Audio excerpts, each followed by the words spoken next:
They're really just like, psst, you get an issue, psst, you get an issue, you're affected. It's like the Spider-Man Oprah.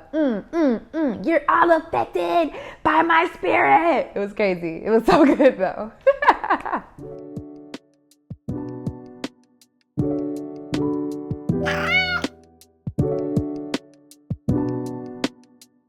Hi, hello, and welcome to the Cozy Little Book Club. I'm your host, Taylor. Thanks so much for joining. Today, we're taking you on a supernatural thriller that is sure to leave chills up your spine. These are the chills. The book that we're reading today is, drumroll please, The Good House by Tananarive Due. Y'all know I love Tananarive Due, so I'm so excited to tell y'all about this book. I'm pretty sure this is the first ever haunted house book that I've ever read, but as a lover of scary movies, I do love a good haunting. Let me clarify, I like a good haunting in theory. If there are any ghosts or spirits around me, I don't want to be haunted. I'm just throwing it out there that I do like a good scary movie. Okay, I only want good energy, spirits around me who want to love me, guide me, and not haunt me. So I'm throwing it out there for anybody listening, okay? You gotta be careful. You gotta be careful with what you say. You don't want to manifest no creepy shit, okay?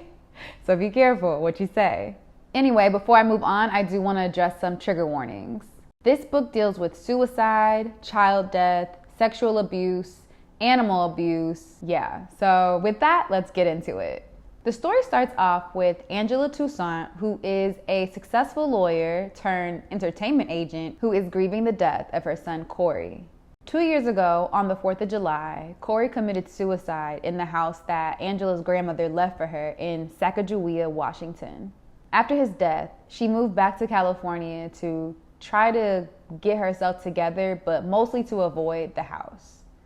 I should also note that the house was nicknamed the Good House. That was before the tragedy that happened. After his death, Angela moved back to California and left the house and its painful memories behind. I should also note that the house has been given a nickname in the community as the Good House. That was before the tragedy. Trying to move forward in her life, she decides to confront her past and go back to Washington so that she can sell the Good House. The house itself is a massive structure that carries the weight of the family's history, a history filled with love, loss, and dark secrets. Before Angela had the Good House, it had belonged to her grandmother, Marie. In the small town, Marie was known as a healer and really known for her root work that stemmed from African spiritualism and voodoo. She was both feared and respected for her healing powers and her supernatural abilities. Marie's reputation for being able to cure illnesses and provide guidance attracted people from all over. But her power was a source of unease, especially for the white residents of Sacagawea, and they thought that she was practicing witchcraft. I should also mention that Marie was literally the only black person in Sacagawea, and her husband was a Native American. So you got these two brown people coming in here, curing illnesses, giving guidances, giving herbs and stuff. So people were like a little shook, okay? They like, who is this black bitch? So yeah, her white neighbors were not going for her miraculously curing people, but they still always came to ask for help though. So you know, that's crazy. Boo's here. Hi. And now Boo's here. It's the Boo Show. And also just a little bit of a random geography note.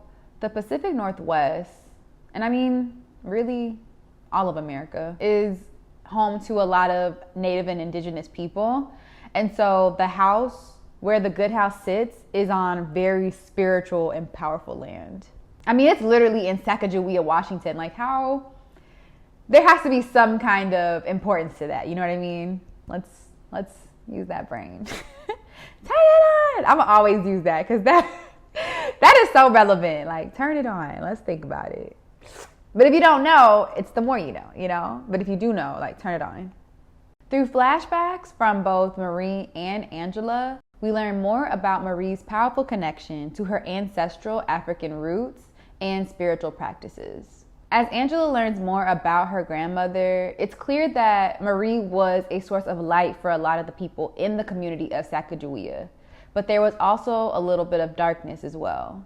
Which makes sense because it's kind of like the yin yang thing. I actually literally have yin yang earrings on, but it's kind of like the yin yang thing. Like, there's always going to be some darkness with the light.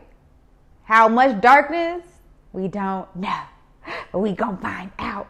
Ah! With more history on the house, Angela begins to investigate Corey's seemingly random suicide and uncovers a lot more about her grandmother's spiritual work and the effect it's had on the good house.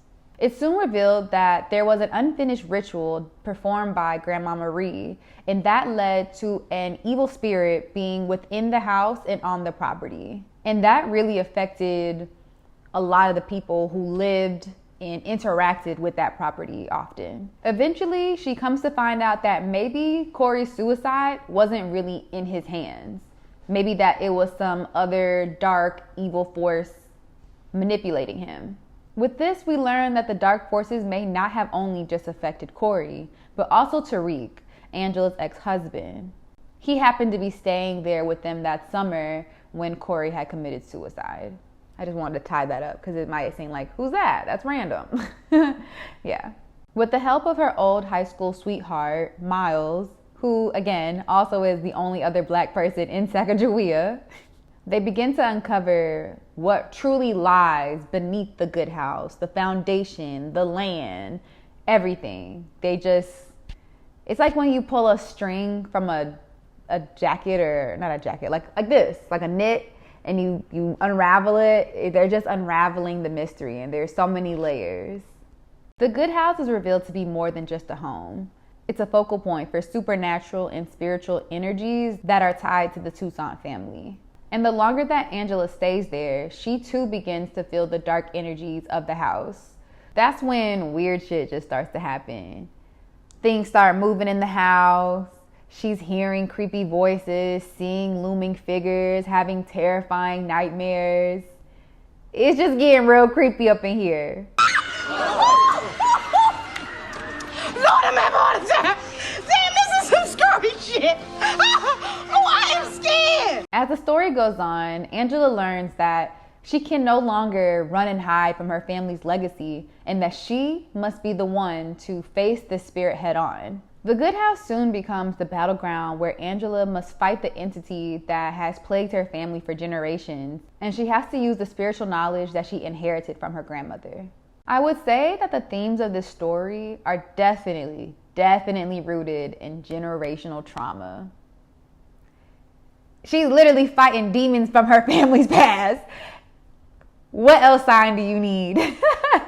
Not only is it a theme of generational trauma, but it's also themes of African spiritualism and voodoo, grief and loss, the power of the past, and the blurred line between what's good and what's bad. So, y'all already know how I feel about my girl, Tananarive Due. She really can't do no wrong. No, just kidding. That's kind of lame. But I love her. She's great. But I will say that this is the first book that I ever read / listened to from her. And this is the one that got me hooked. This is the book that got me hooked, okay? This is the book that started me denying people. I'm not even kidding. It was honestly a slow burn. Like, this book was literally like a 28 hours. But it was a slow burn in all the right ways, okay? All the right ways. There was such good character buildup of everyone.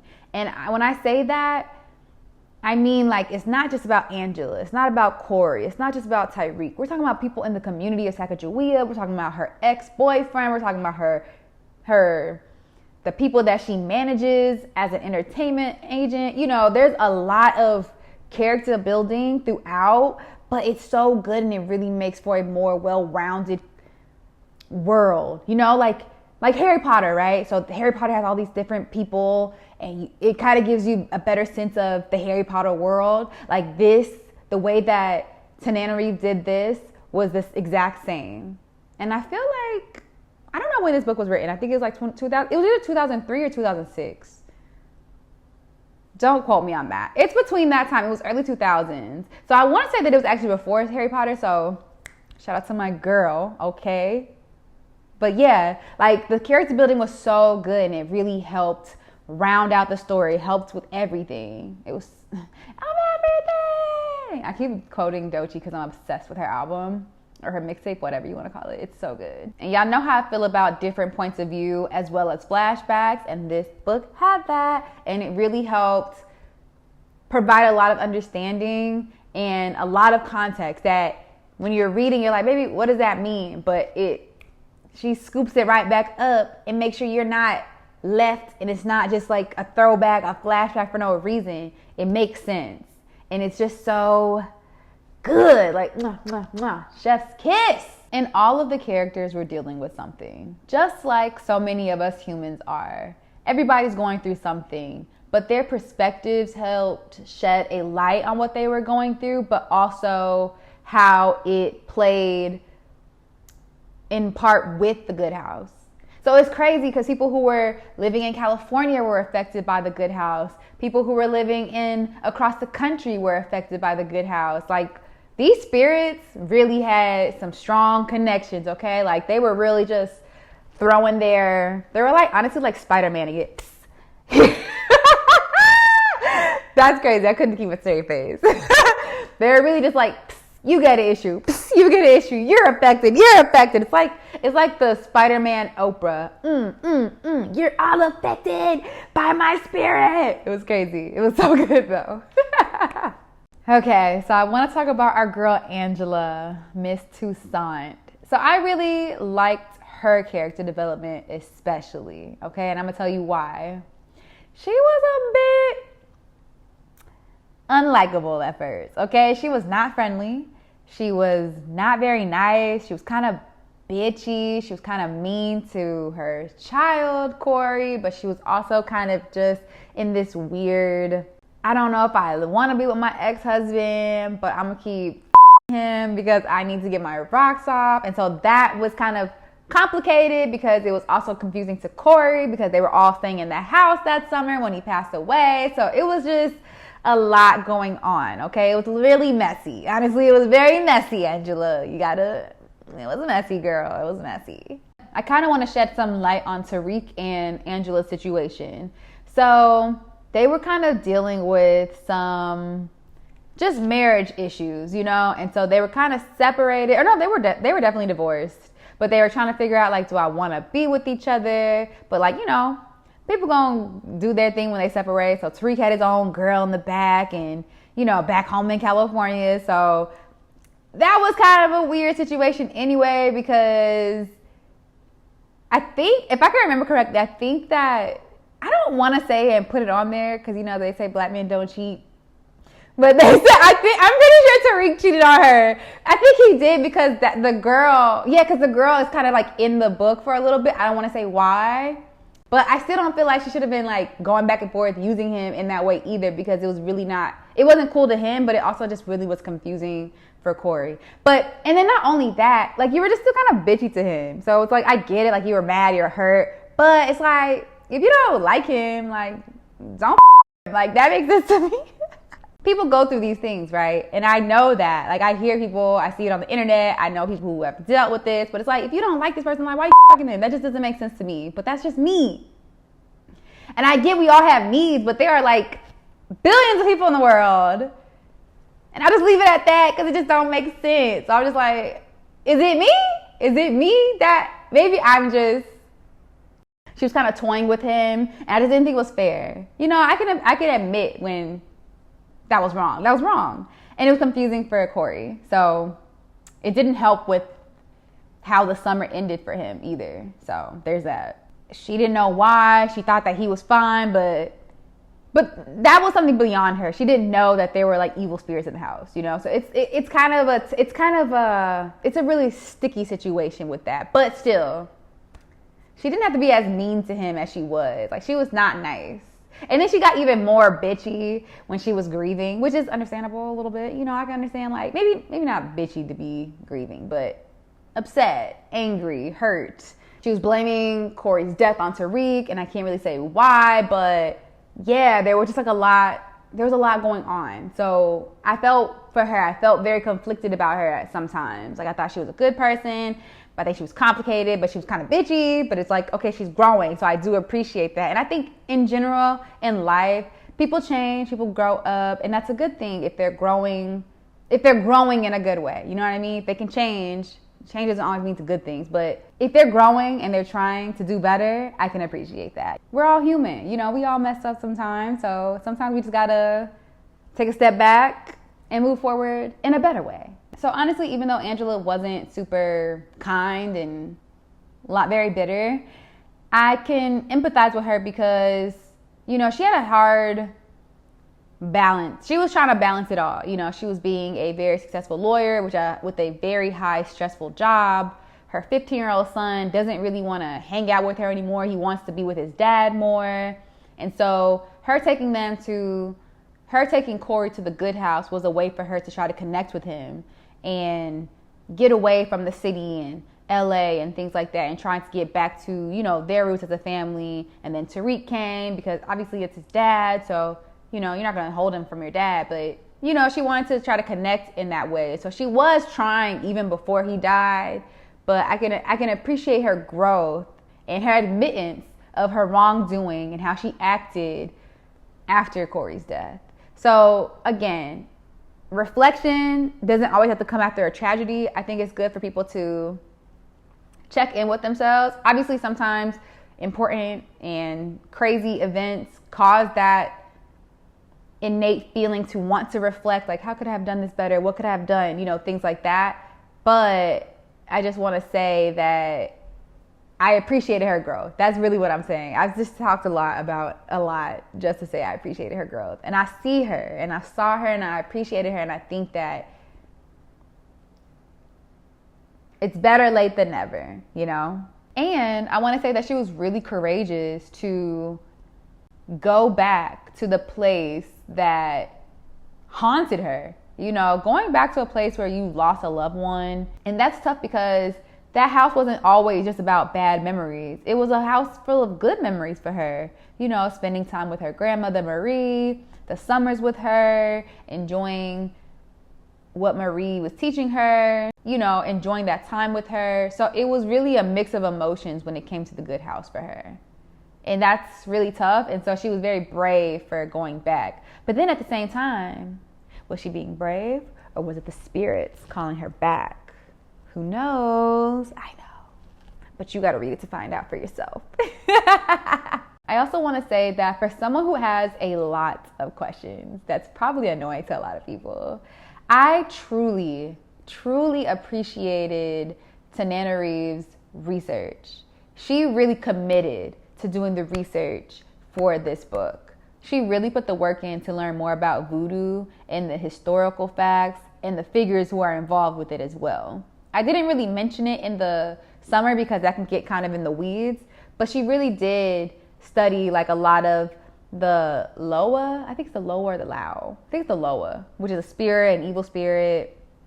She even talked about Papa Legba, which is actually really interesting because another book that I've read had mentioned Papa Legba, and I didn't connect the two until I was writing my review for this.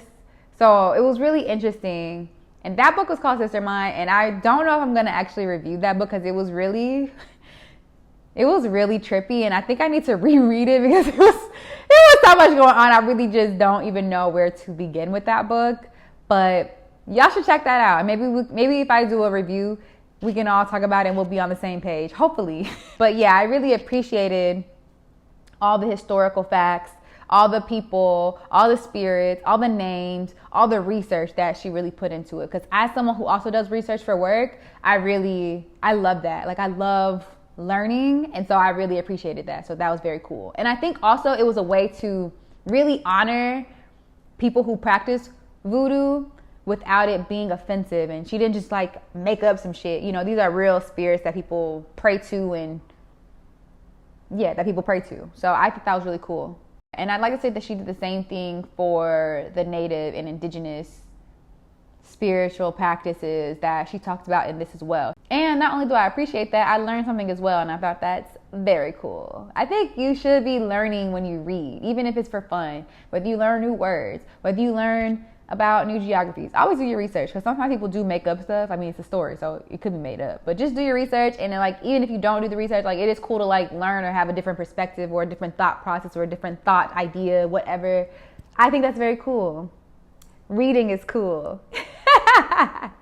And I really want to touch again on how great she did for character development for the entire book, because when we got to these other side stories, kind of like a little side quest, because when we got to these other side stories, we really, really see just how powerful that spirit and that connection was to the people throughout the community. It didn't just affect Angela's family. It didn't just affect the people in California or across the country. It affected, I mean, obviously it affected people in the community. It was just crazy. Like, it was really, I don't know, it was just really, I just never really read a book that put that much thought, or none that I can think of at the top of my head, that really put that much thought into the community around and how this house affected them, if that makes sense. Like, anytime I see a horror movie that's about haunted houses, it's really about the people who are getting effed up in the house. You know what I'm saying? Like,